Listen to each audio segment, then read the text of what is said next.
ڕێکەوتی 27 پوشپەڕی ساڵی 1362 هەتاوی لە جەریانی ئەمەلیاتێکی هێزی پێشمەرگەی کۆمەڵە بۆ سەر بنکەکانی بەکرێگیراوانی کۆماری ئیسلامی لە ئاوایی بەلوجە سەر بە شاری کامیاران پێشمەرگەیەکی فیداکاری کۆمەڵە بە ناوی هاوڕێ سەیفوڵڵا کەڵەکانی گیانی ئازیزی بەخت کرد. هاوڕێ سەیفوڵڵا کەڵەکانی یەکێک لە ئەندامە لێهاتووەکانی کۆمەڵە ساڵی 1340 تاوی لە ئاوایی یەمێنان سەر بە ناوچەی کامیاران لەدایک بوو. هاوکار لەگەڵ ڕاپەڕینی گەلانی ئێران هاتە ناو جەرگەی خەباتی سیاسیەوە.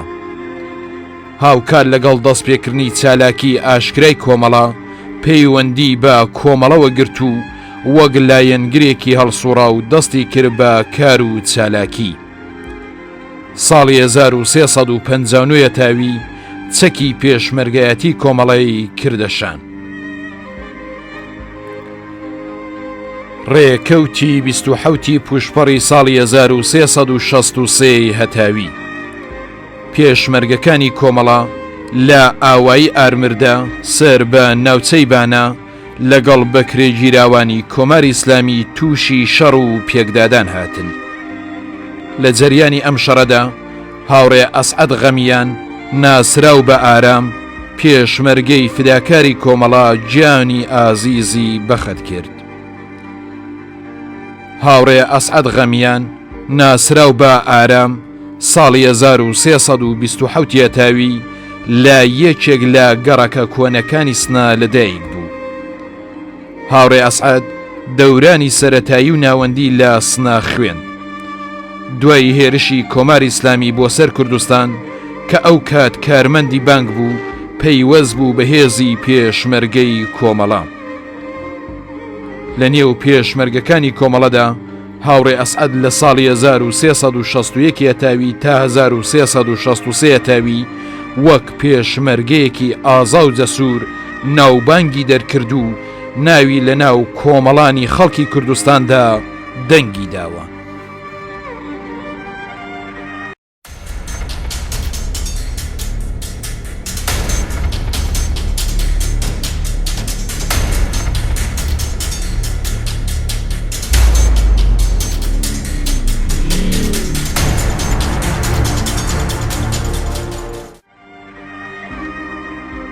ڕێکەوتی 28 پوشپەڕی ساڵی 1360 هەتاوی پێشمەرگەکانی کۆمەڵە لە ئەمەلیاتێکدا هێرشیان کردە سەر بنکەکانی هێزە بەکرێگیراوەکانی کۆماری ئیسلامی لە ناو شاری مەهاباد.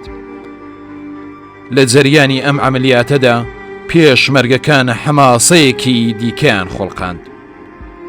بەداخەوە لە جەریانی ئەم شەڕەدا هاوڕێ جەماڵ مەفتی پێشمەرگە و هونەرمەندی دەنگخۆشی ناو ڕیزەکانی کۆمەڵە گیانی ئازیزی بەخت کرد. هاوڕێ جەماڵ مەفتی ساڵی 1335 تاوی لە شاری مەهاباد لەدایک بوو. حەز و لێهاتووی لە بواری هونەر و مۆسیقا و ئاشنایی لەگەڵ مەسایلی سیاسی سیمای هونەرمەندێکی شۆڕشگێڕی لە دەرونی هاوڕێ جەماڵدا پەروەردە کرد. ساڵی 1358 تاوی هاوکار لەگەڵ هێرشی یەکەمی کۆماری ئیسلامی بۆ سەر کوردستان هاتە ناو ڕیزی هێزی پێشمەرگەی کۆمەڵە و بێجگە لە کاری هونەری وەک پێشمەرگەیەکی قارەمان لە زۆربەی شەڕ و جەولەکانی هێزی پێشمەرگەی کۆمەڵەدا چالاکانە بەشداری کرد. سرودە شۆڕشگێڕانەکانی هاوڕێ جەماڵ لە ناو کۆمەڵانی خەڵکی کوردستاندا جێگە و پێگەیەکی تایبەتی هەیە و ئێستا کەش زیندوو ڕاگیراون. ڕێکەوتی 28 پوشپەڕی ساڵی 1363 هەتاوی پێشمەرگەکانی کۆمەڵە لە بەرزایەکانی ئاوایی بەردەسوور لە بەشی سوێسنایەتی سەر بە ناوچەی سەردەشت بەرەنگاری هێرشی هێزە داگیرکەرەکانی کۆماری ئیسلامی بوونەوە و لە زەریانێک شەڕێکی حەماسیدا زەبرێکی قورسیان لە هێزەکانی کۆماری ئیسلامی وەشاند. بەداخەوە لە جەریانی ئەم شەڕەدا دوو پێشمەرگەی فداکاری کۆمەڵە بە ناوەکانی هاوڕێ سدیق عەلی پەنا و هاوڕێ خالید ڕەحمانپور گیانی ئازیزیان بەخت کرد. هاوڕێ سدیق عەلی پەنا ساڵی 1346 تاوی لە شاری سنا لەدایک بوو.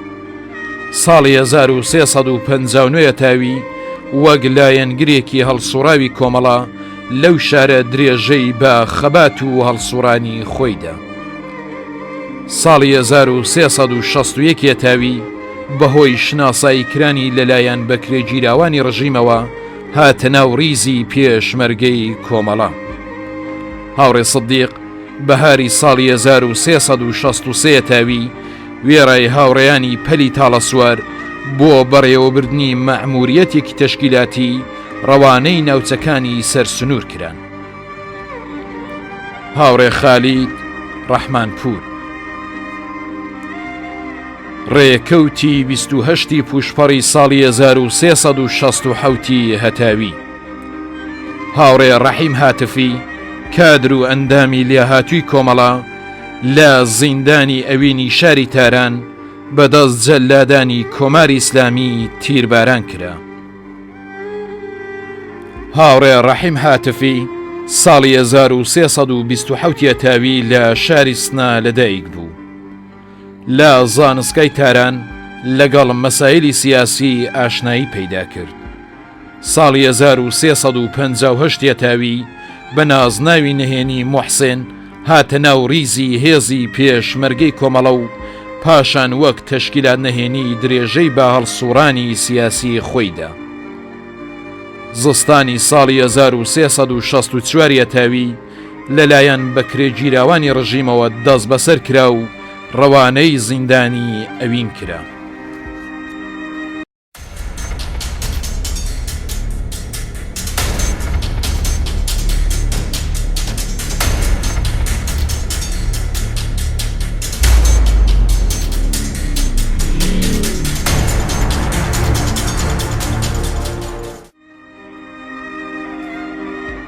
ڕێکەوتی 30 پوشپەڕی ساڵی 1358 هەتاوی. لە ڕۆژی 30 پوشپەڕی ساڵی 1358 تاوی تاکو 13 مانگی گەلاوێژی ئەو ساڵە خەڵکی تێکۆشەری شاری مەریوان بۆ دەربڕینی ناڕەزایەتی و تووڕەیی خۆیان بەرامبەر بە کردەوە نادیموکراتیەکان و جنایەتەکانی کۆماری ئیسلامی شاری مەریوانیان چۆڵ کرد و لە ئۆردوگایەک بە ناوی کانی میران لە 12 کیلومتری ئەو شارە جێگیر بوون. کانی میران لە ماوەی ئەم 15 ڕۆژەدا بە کەڵک وەرگرتن لە ڕێنوێنی هاوڕێیانی کۆمەڵە بەتایبەت هاوڕێ و ڕابەری جانبەخت کرد و کاک فوئاد مستەفا سوڵتانی و شەید عەتای ڕۆستەمی بوو بە مەیدانێکی نوێ بۆ خەبات. ئەم بزوتنەوەیە کە لە مێژوودا بە ناوی کۆچی مێژووی خەڵکی شاری مەریوان ناوی دەرکردووە بیر و ڕای ناوچە و ئێران و جیهانی بۆ لای خۆی ڕاکێشا. خەڵکی شارەکانی کوردستان بۆ نیشاندانی پشتیوانی خۆیان لە خەڵکی مەریوان لە سنە و سەقز و بانەوە ڕێپێوانێکان ڕێخست و لە هەر کامیان بۆ ماوەی زیاتر لە هەفتەیەک ڕێگای 180 کیلومتری نێوان ئەو شارانە و مەریوانیان بڕی و خۆیان گەیاندا ئەو ئۆردوگایە.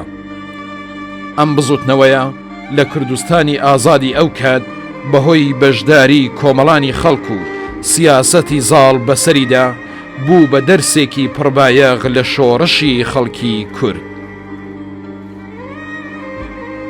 ڕێکەوتی 30 پوشپەڕی ساڵی 1366 هەتاوی. لە جەریانی بەرەنگاری هێرشی هێزەکانی کۆماری ئیسلامی بۆ سەر بەرزایەکانی ئاوایی دەوسێنە سەر بە ناوچەی بانە هاوڕێ جەعفەر سۆفیمینە پێشمەرگە و کادری لێهاتووی کۆمەڵە گیانی ئازیزی بەخت کرد. هاوڕێ جەعفەر سۆفیمینە ناسراو بە پیرە هەڵۆ ساڵی 1340 هەتاوی لە شاری مەهاباد لەدایک بوو. پاش ڕاپەڕینی گەلانی ئێران لە ساڵی 1357 هەتاوی هەڵسوڕانی خۆی بە جەمعیەتی ڕێگەی ڕزگاری زەحمەتکێشانەوە گرێدا و لەگەڵ کۆمەڵە و ئامانج و سیاسەتەکانی ئاشنایی پەیدا کرد و هەر لەو ساڵەدا هاتە ناو ریزی هێزی پێشمەرگەی کۆمەڵە. ساڵی 1361 هەتاوی وەک ئەندامی کومیتەی بەشی یاڵتەمر و مەحاڵ سەر بە شاری مەهاباد هەڵبژێردرا. هاوڕێ جەعفەر کادر و ئەندامی لێهاتووی کۆمەڵە لە ژیانی پڕ لە خەبات و تێکۆشانیدا گەلێک ئەرکی تەشکیلاتی و بەرپرسایەتی لەوانە فەرماندەی دەستە و بەرپرسی تەسلیحاتی لە ئەستۆ بوو. ڕێکەوتی سی پوشپەڕی ساڵی 1360 هەتاوی لە کاتی بەڕێوەبردننی مەعموریەتێکی تەشکیلاتی لە سەرجادەی نەغەدا هاوڕێ مینا ئۆلیایی هەڵسوڕاوی کۆمەڵە لە ڕووداوی ماشێندا گیانی ئازیزی لەدەستدا. هاوڕێ مینا ئۆلیایی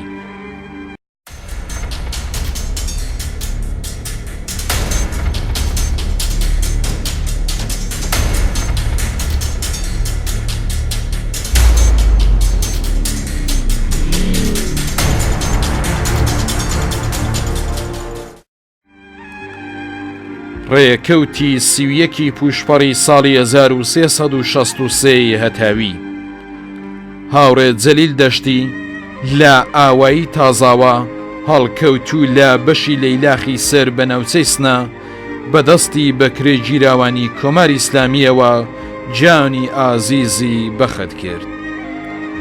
هاوڕێ جەلیل دەشتی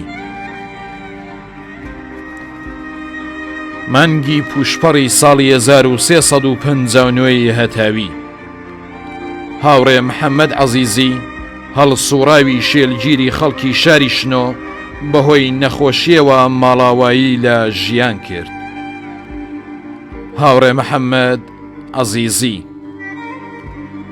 مانگی پوشپەڕی ساڵی 1360 هەتاوی هاوڕێ نەسڕوڵڵا خەڵکی نشوری کامیاران هەڵسوڕاوی تێکۆشەری کۆمەڵە لە ئاوایی نشوری کامیاران لەلایەن هێزە سەرکوتگەرەکانی کۆماری ئیسلامیەوە تیرباران کرا.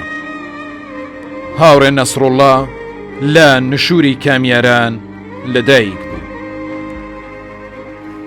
مانگی پوشپەڕی ساڵی 1362 هەتاوی هاوڕێ سیروس تەقیزادە ناسراو بە یوسف لە زیندانی شاری تەورێز بەدەست جەلادانی کۆماری ئیسلامیەوە تیرباران کرا.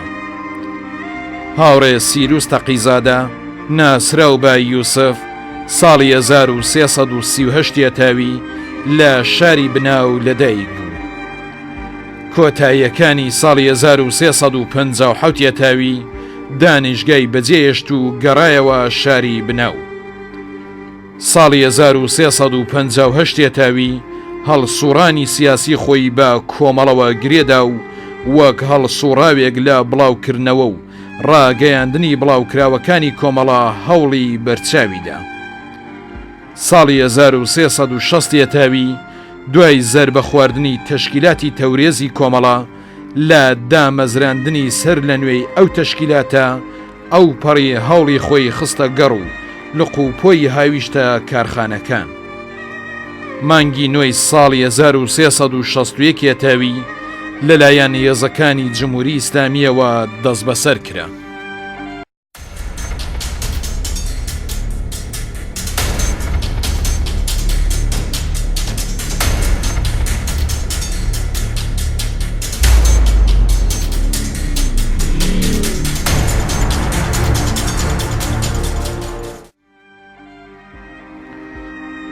ڕێکەوتی یەکی گەلاوێژی ساڵی 1363 هەتاوی لە جەریانی بەڕێوەبردننی ئەمەلیاتێکی هێزی پێشمەرگەی کۆمەڵە بە دژی بەکرێگیراوانی کۆماری ئیسلامی لە ئاوایی چاولکان هەڵکەوتوو لە نێوان سنەمەریوان پێشمەرگەیەکی فیداکاری کۆمەڵە بە ناوی هاوڕێ خالید نووری گیانی ئازیزی بەخت کرد.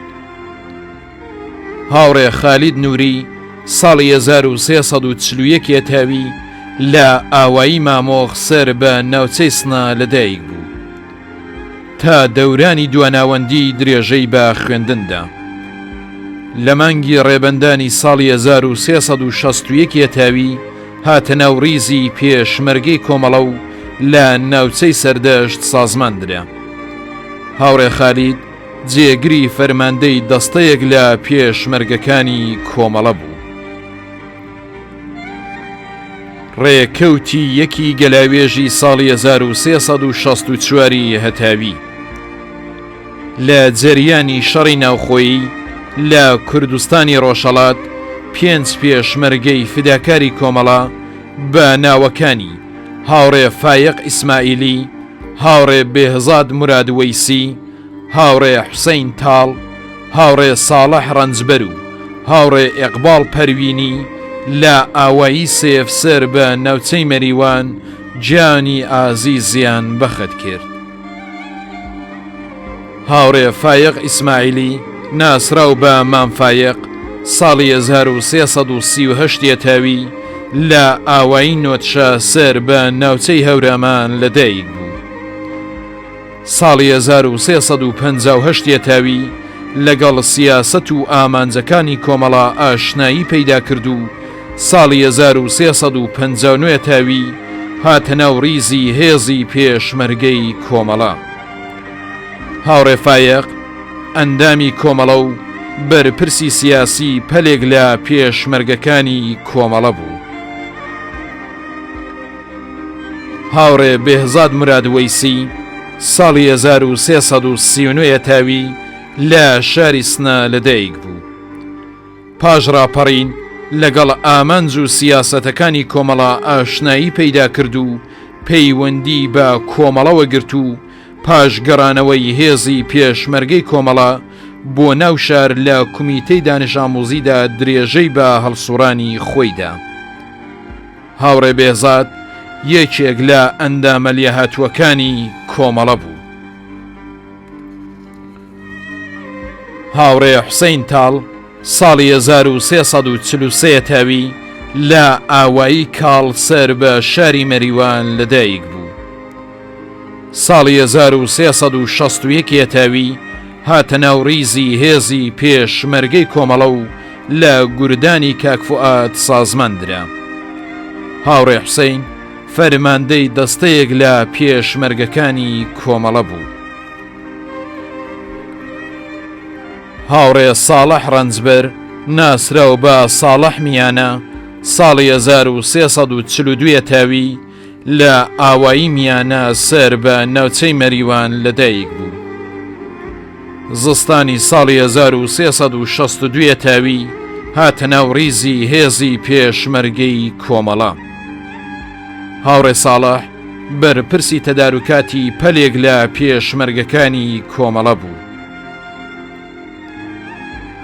هاوڕێ ئێقباڵ پەروینی ساڵی 1357 تاوی پەیوەندی بە کۆمەڵەوە گرت و لە زۆربەی شەڕ و عەمەلیاتەکانی هێزی پێشمەرگەی کۆمەڵە بە دژی داگیرکەرانی کوردستان بەشداری کرد. ڕێکەوتی یەکی گەلاوێژی ساڵی 1365 هەتاوی دەستەیەک لە بەکرێگیراوانی کۆماری ئیسلامی لە گروهی زەربەت هێرشیان کردە سەر پێشمەرگەکانی کۆمەڵە لە ئاوایی تازاوای حاجی عەلی هەڵکەوتوو لە بەشی ساڕاڵی سەر بە ناوچەی سنا کە لە حاڵی پشوداندا بوون. لە بەرەنگاربوونەوەیەکی قارەمانانەی هێزی پێشمەرگە دوای شەڕێکی قورس و نابەرابەر هاوڕێ مەنوچێر کەهرۆبایی گیانی ئازیزی بەخت کرد. هاوڕێ مەنوچێر کەهرۆبایی لە شاری سنا لەدایک بوو. هەر لەو شارە تا وەرگرتنی بڕوانامەی دیپلۆم درێژەی بە خوێندندا. پاش ڕاپەڕین لەگەڵ جەمعیەتی دیفاع لە ئازادی و ئینقلابدا درێژەی بە هەڵسوڕانی خۆیدا. هاوکار لەگەڵ هێرشی دووهەمی ڕژیم بۆ سەر کوردستان هاوڕێ مەنوچێر شان بە شانی پێشمەرگەکانی کۆمەڵە و خەڵک بەرەنگاری ئەم هێرشە بووەوە. ساڵی 1361 تاوی هاتە ناو ریزی هێزی پێشمەرگەی کۆمەڵە. هاوڕێ مەنوچێر فەرماندەی دەستەیەک لە پێشمەرگەکانی کۆمەڵە بوو.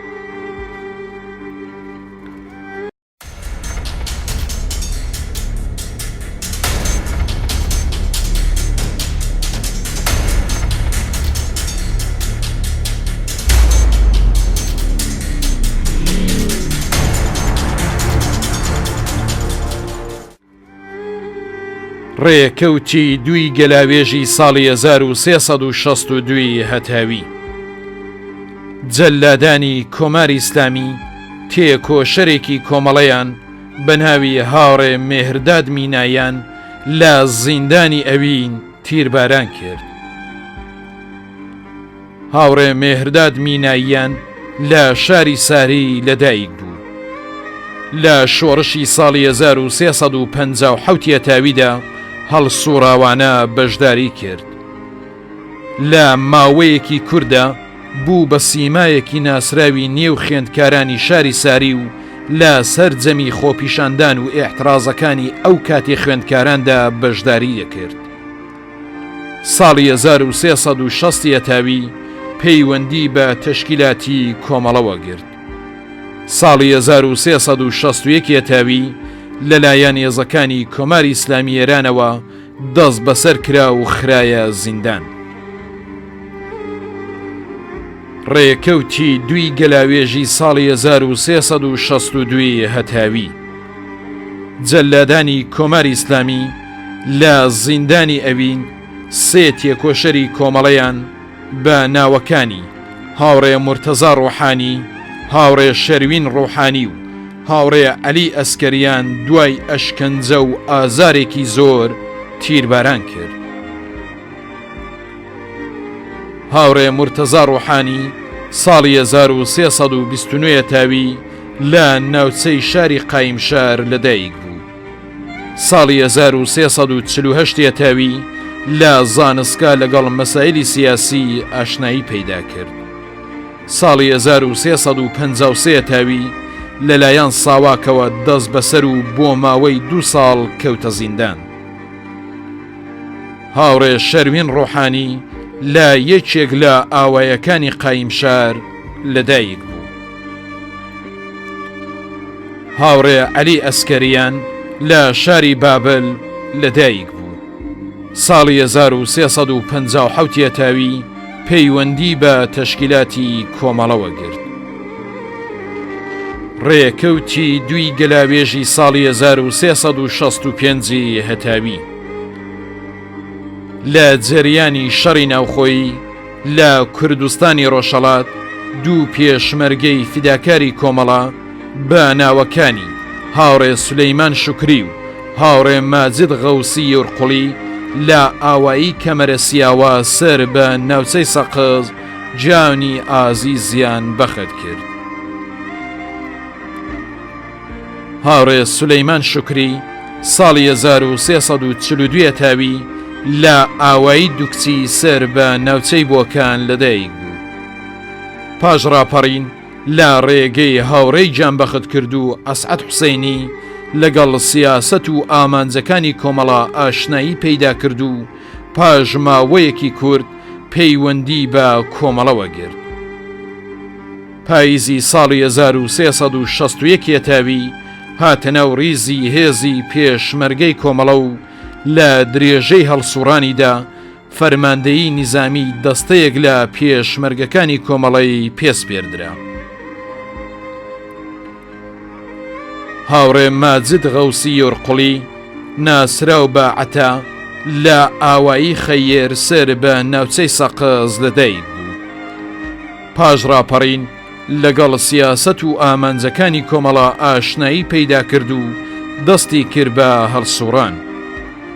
کۆتاییەکانی زستانی ساڵی 1360 تاوی پەیوەندی بە ریزی هێزی پێشمەرگەی کۆمەڵەوە گرت و لە گوردانی 26 سەقز هەڵسوڕانی خۆی درێژە پێدا.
شیوەن بۆ هاوڕێی گیانبەخت کردو جەماڵ مفتی هونەرمەندی سرودبێژ.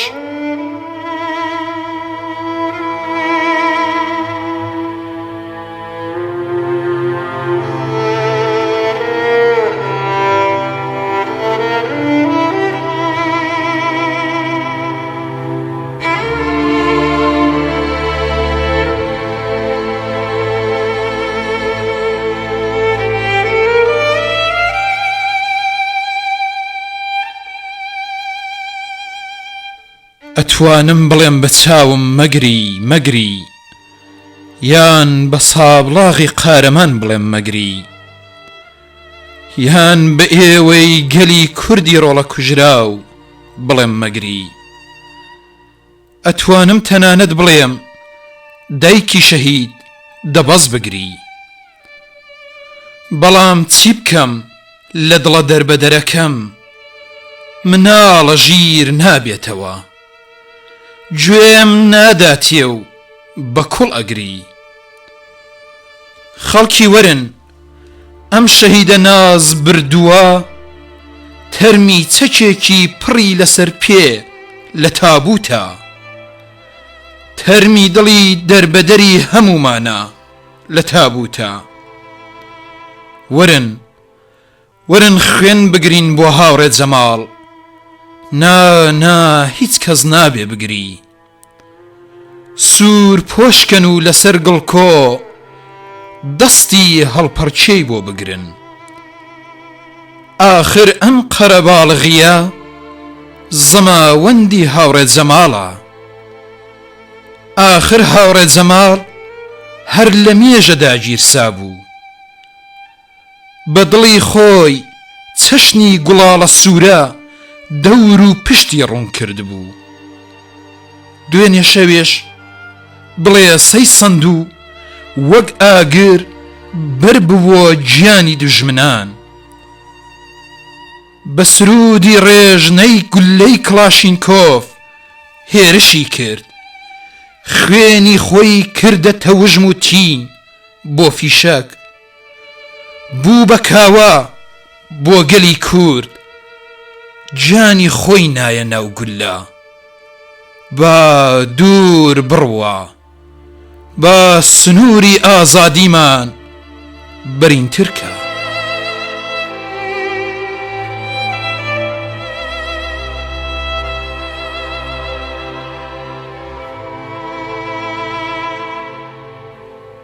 وەرن مناڵ، هاوڕێ بوسکەکانی هاوڕێ جەماڵ، ئێوەش وەکو دڵی کۆست کەوتوم مناڵن، بێن و ماڵاوایی لێکەن.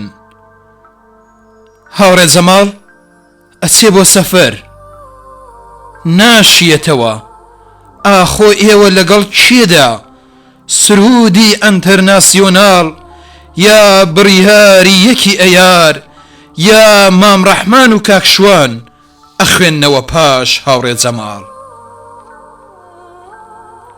مناڵەکان، ئەو سینگەی وا سرودی گەرمی هەژاران بەرامبەر بە گولەی گەرمی ئەرتەش و پاس تا ڕاوەستا نەکابێن و سرودەکان لەناو گەروتان بڕفێنن.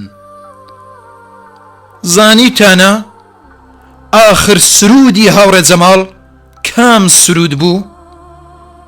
پاش ئەوەی 100 جار وتی وا سەدەی 20ەمە ئەی گەلی کوردی قارەمان دەڕا پەڕن بۆ کوردستان. پاش ئەوەی 100 جار وتی شەهید تۆ نامری. پاش هەمویان ئاخر سرودەکەی وابوو بە خوێنی خۆی گۆشەیەکم لە ئاڵای سووری کۆمەڵا نەخشاندووە.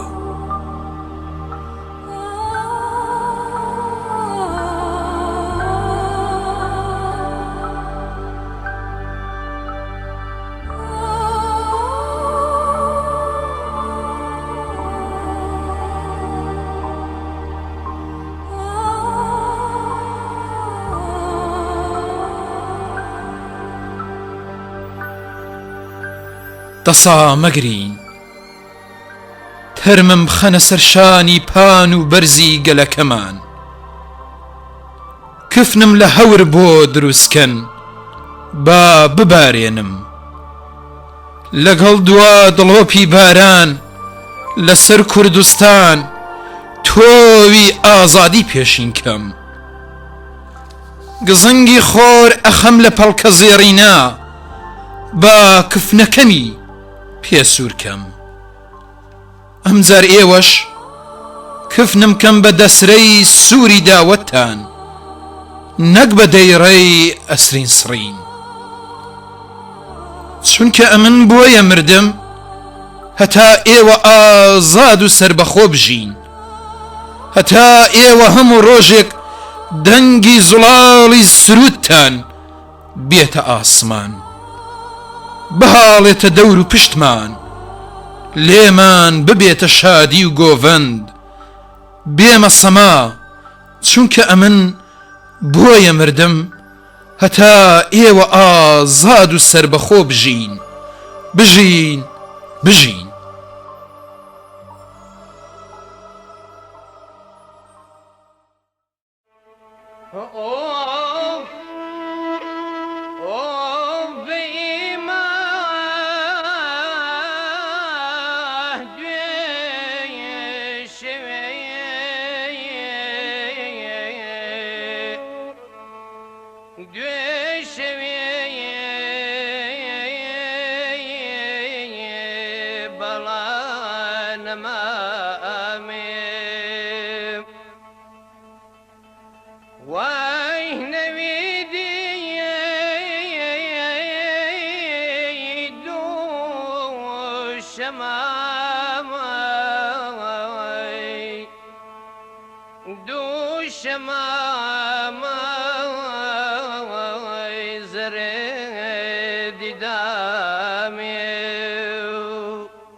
دخيل بيم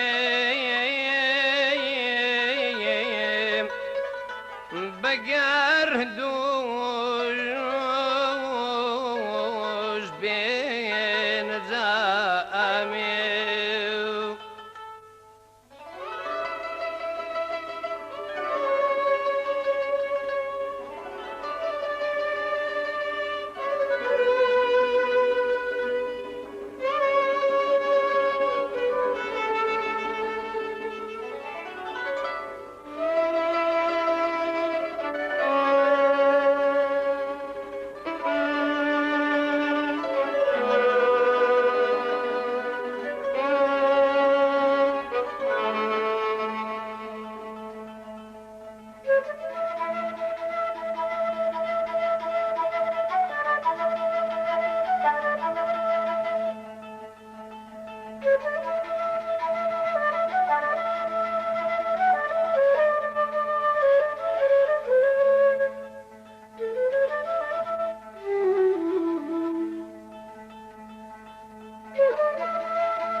سليت نديدا